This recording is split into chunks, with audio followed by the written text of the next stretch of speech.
Hey everybody, welcome back to Trekyards. I'm Captain Foley. I'm Quanah Goggins, and I guess what? Commodore Owen? Yeah, we're I joined. suppose that's as good as any. I mean, that's the character. He's a Commodore. Nice. So yeah, we're joined by Joshua Irwin, who is heavily involved, I guess, with Avalon Universe, and we're going to be talking about a Constitution class ship today. Now, Constitution class ships. I think we've covered all of them at some point. There's been a few different variants, and so Samuel, why don't you tell us exactly what we're talking about today? Because is it something new that the fans are going to enjoy? Well, as you can see in this first picture, it's blowed up. The Avalon Universe colony is a bit destroyed. They chose not to have a nacelle. It was radical. I strongly disagreed with the choice. They said, "Oh, we can warp with one nacelle." I know that was the start of the franchise, but no, this colony is a little bit different. It's custom Avalon, but still very faithful. I mean, it kind of goes back to Joshua and how you approach the universe. But I guess, when we first met and this was the challenge, did you know you wanted a custom colony? Did you know you wanted to stand out from the rest? Because, I mean, how many TOS fan films are there? A lot. And some try and replicate TOS with very miniature looking, like Doug Drexler, and some try and go much more elaborate, like me, I guess, or Tobias Richter. Most definitely, I did want something different. I did want something updated. Again, kind of going back to the fundamental point of doing an alternate universe is that we wanted to have something unique. We wanted to take our own creative freedom with it. We wanted to just let it evolve and be its own thing. There are a lot of TOS fan films out there that do a really good job of replicating every aspect of the feel of TOS, but we wanted to have something unique. We wanted to have, I mean, that's the fun of Star Trek. You know what I mean? Like, if you get on, say, the modelers group, where people just build the physical models of ships, everyone's always building something interesting and different because everyone wants to have their own unique creative take. And so I wanted that with every aspect of the universe, whether it's LCARs or uniforms or any of the other things we've talked about. I wanted to just have fun doing something unique and different, and this was one of the coolest opportunities to do that. We talked about the glowing flux grilled chillers and glowing red impulse engines, and then you brought in lots of blinkies and I think it was also your idea to do self illumination. With the Constitution class, self illumination is not something we really saw until the refit. And by giving it the self illumination, I think it gave us more flexibility with the lighting in the shots. Well, I was really impressed. Any chance to see a new Star Trek universe? I really appreciate your take on that. It's the same but different. I like that. I just kind of like to hear the story behind what brought on the differences. Like, why weren't those differences added for the first refit, Samuel? I need to know these. I have questions. Well, it's true. We hope that for each project, the Constitution class gets refitted to 1.1, 1.2, 3, 4, whoever knows how far we're going to get. And there might even be a plot reason for each one. But it's rather than I think I decided this before I even talked to you, Josh. But I like the idea of we're skipping the idea of what Phase 2 could have been and skipping the refit. Those stuff don't exist necessarily in this timeline, mostly because we're constrained with the original series set, so it's got to still have that feel. But what would be the experiment of modernizing the original 60s look, but continuously modernizing it? How would that feel and look, but still keeping it true to the vibe? I think that what people get really frustrated with and disappointed with modern iterations of Star Trek, whether you're talking about, the JJ movies or Discovery, is that the attempt to modernize the look goes too far. It's too much of a departure, especially with Discovery. People were looking at Klingon ships or even the Federation ships going, what is that? That's not a D7 or that's not a bird of prey. I think that what we have here is the opportunity to do an updated look, but keep it true to the feel of Star Trek and what Star Trek's supposed to be. And I think, again, Sam, I think you put it best when you said that TOS is like this bubble of 60s tech. And what we're trying to do creatively is connect that to the larger continuity. And, as I've said before, with regards to doing an alternate universe, what that gives us the opportunity to do is make those types of updates and take that kind of creative freedom, but not violate canon. Well, I think we're trying to have our cake and eat it too. Be alternate and yet still update it, but still hopefully that fans of Star Trek will say, oh yeah, that's cool. I'm a huge LCARS junkie, and I got to admit, your LCARs are fantastic, by the way. You gave me, 3 weeks to make a lot of shots plus update these models.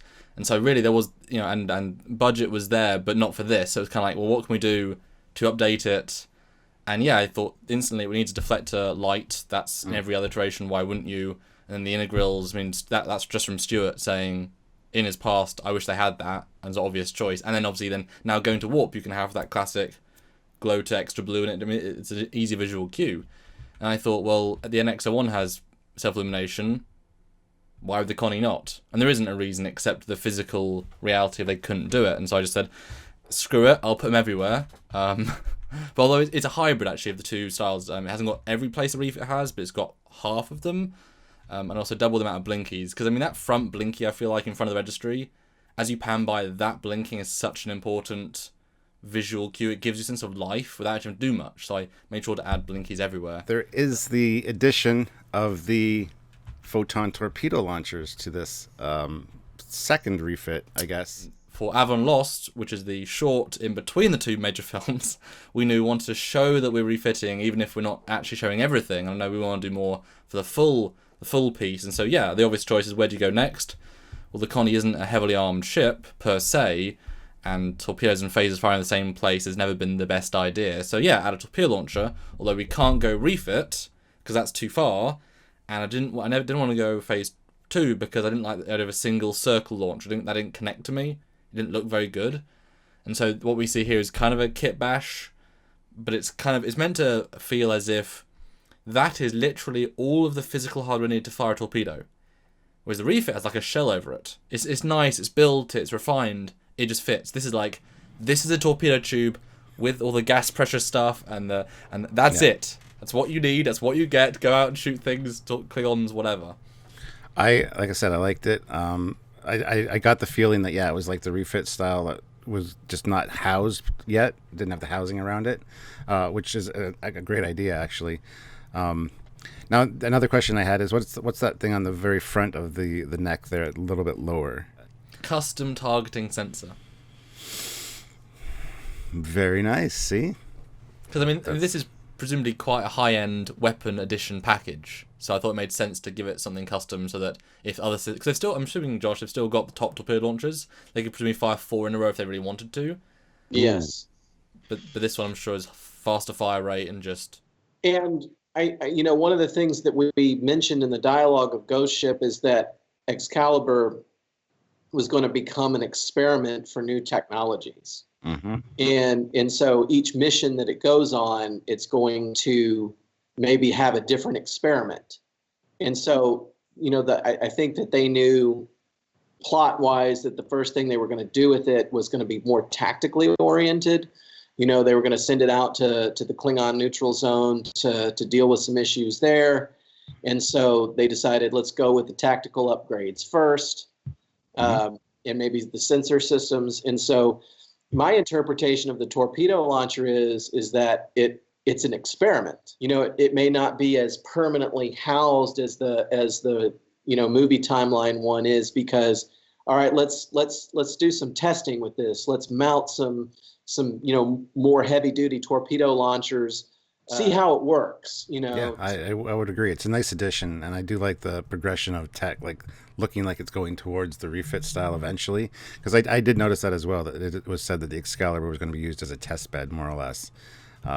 So I thought that was fantastic. And as Sam's pointed out, it may not evolve into the refit necessarily. It may have some similar qualities to the refit, but it's going to go in its own direction. It's going to become its own thing. If we see a Constitution class in, say, another film after the one that we're going to be doing, it may be doing something else. It may be on a different kind of, it's on a tactical mission this time. It may be in a more scientific mission next time, and then something different after that. So you may see different types of different things upgraded each time we see it for whatever they decide to, like, okay, now you guys are going to go study a neutron star. Let's upgrade some engines and let's upgrade some sensors and some other things. And so you may see different upgrades.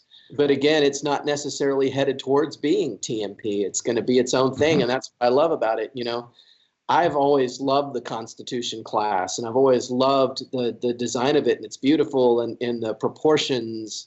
We're at least keeping the balanced and beautiful proportions of what this is supposed to be, and updating it in ways that fans like. So yeah, I appreciate the little the love for the Connie and this new progression. Like, that's exciting. I mean, I'd like to help if possible. I think we're going to try and have you do a cameo in one of the films, right, Stuart? We were talking about that. Did pitch Yeah, it to you at that'd one be point, awesome. Stuart?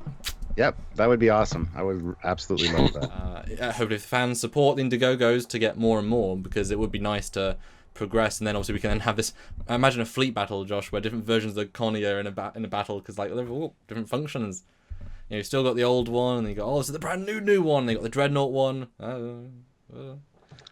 You know, space exploration has always been about experimentation in real life. You know, you saw you go back to the early days. You started with the Mercury, and then the Gemini, and then the Apollo, and you've always seen a progression of going out there and experimenting with something, and then let's make it better. And I think that's you know, why wouldn't that continue even hundreds of years in the future? You're always trying to figure out how to make something better or faster or more efficient. And in space, you never know what you're going to run into. And so you're always having to experiment with that sort of thing. And so it makes sense, really, to me. The LCARs, you know, we're obviously doing something different with that than they were doing in TOS. And you're going to see that reflected not just on the starbase, but you're going to see it on the spaceship as well next time. When we're on the bridge of the Excalibur, you're going to see a whole different row of LCARs and things on the displays. Is that going too far? I don't think so, because again, we're doing an updated look. You're still going to see that bridge shape. You're still going to see the candy colored buttons. And okay, so what's the motivation for that? Well, okay, we're updating the look, and maybe the way LCARs are designed is a different thing in that universe. But one of the practical motivations that I had was, you know, if you look at those old sets, the difference between those and the TNG is, you know, you got everything's a display in TNG, where it's like even the panel's a touchscreen display or whatever. But then TOS, you got these, you know, the candy buttons. And okay, so why don't they have monitors and displays on the helm, and what are they looking at and all this? And so I thought, you know, maybe that's the reason you have holographic displays.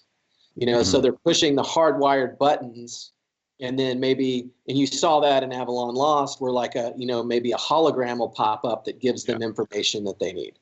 My interpretation is that it's hardwired, so that, like, say you lose touchscreen compatibility or something like that crashes.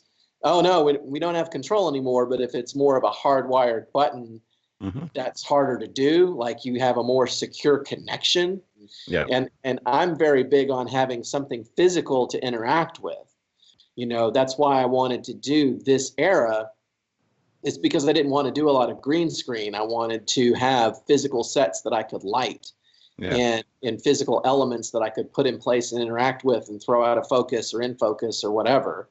We're going to be doing things, but it's a matter of, we're not just going to be doing it willy-nilly to do something willy-nilly. You know, both Sam and I are looking at whatever we change and going, what's the reason for it? What's the practical motivation for why this would be this way?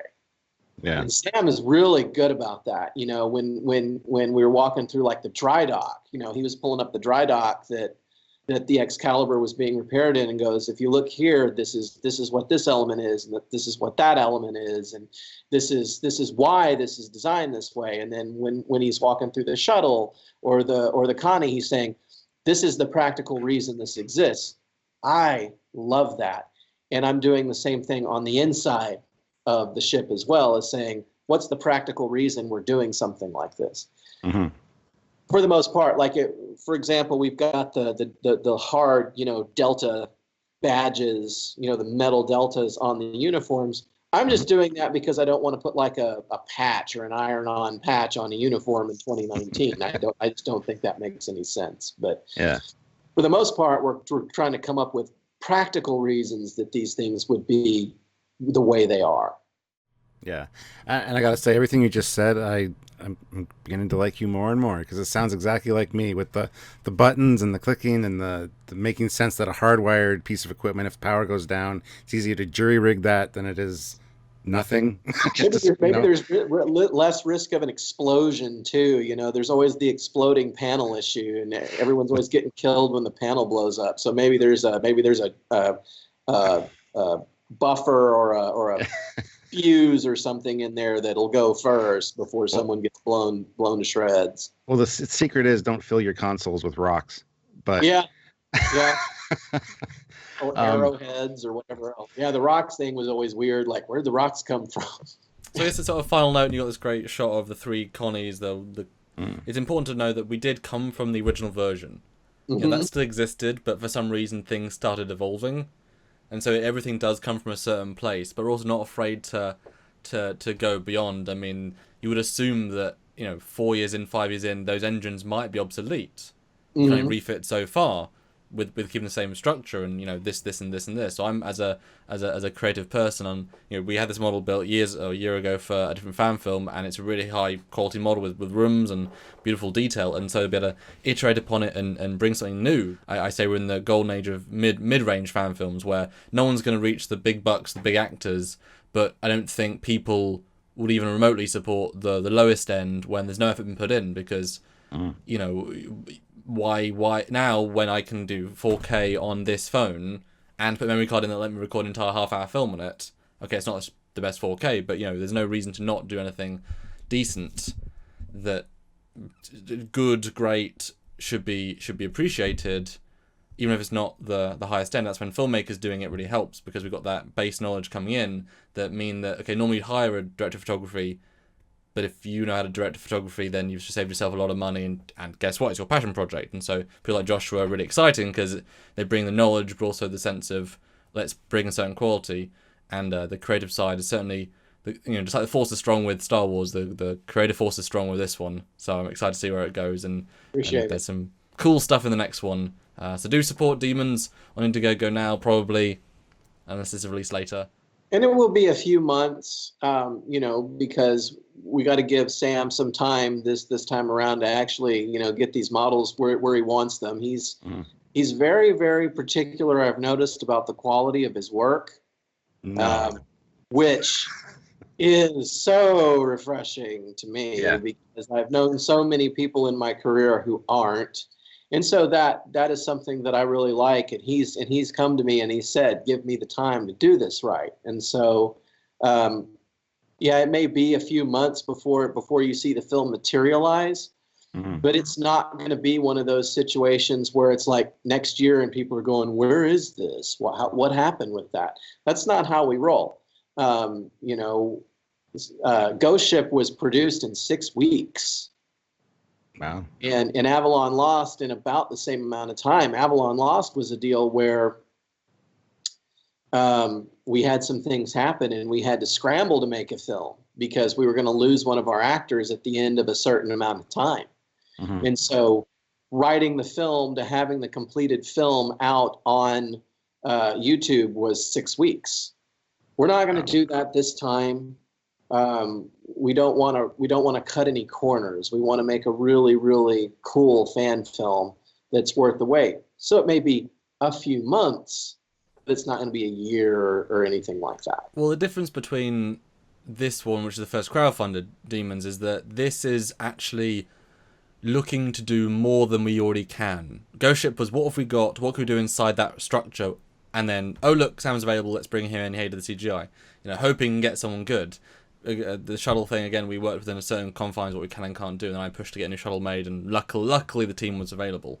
But this next one, half the stuff doesn't exist yet. Over half. So it's the ambition that this next one I'm really excited about, because it is like something genuinely new, and interesting and ambitious and feels like a Trek story. But that's a different video. Or And we've already we're talked about it. and we're going to be taking some more time on things like sets and all that sort of stuff. I'm going to be at Warp 66 Studios next week helping to paint sets and all that kind of stuff. So we want to bring lots of coolness to it. And I think, again, it's not going to be as canon as what you've seen in the past because it is an alternate universe, but it will give you some really interesting eye candy, both inside of the ship and outside of the ship. All right, well, this is awesome. I'm looking forward to so much more. It's good to see people that really care about Star Trek and, mixing things up, making it new, but keeping that old vibe and updating things attached to a project like this. So I'm super excited. So I just like to say thank you, Joshua, for the Avalon universe and just for joining us here today. It's been awesome talking to you. Thank you, and I'm glad that you could both be involved. And thank you, Samuel, for your visual updates and your stubbornness and your hard-headedness and your desire to make sure that things make sense. I think everyone will benefit from all those things. Absolutely. So anyway, guys, until next time, hit the like button. Don't forget to subscribe. We hope to have Joshua back to talk about other stuff in the future. And if you want to get notified of that, click the notification icon. And of course, support on Patreon and one-time donation and Super Chat lives. I'm sure we're going to bring Josh on for a live as well to do a more, informal just chat with the community and do support Demons and just the general Avalon universe because there's great plans, but it's one of those things that the plans only exist if fans support. Just like Trekyards kind of thing. We do as much as you let us do, and the more you let us do, the more we can do. Everyone wins. So, say goodbye, Stuart. I'm not going to do that. Till next time, guys. I'm Captain Foley. I'm Quantum Coggins and guest Sherwin, Commodore. There you go. Bye, guys. Bye, guys.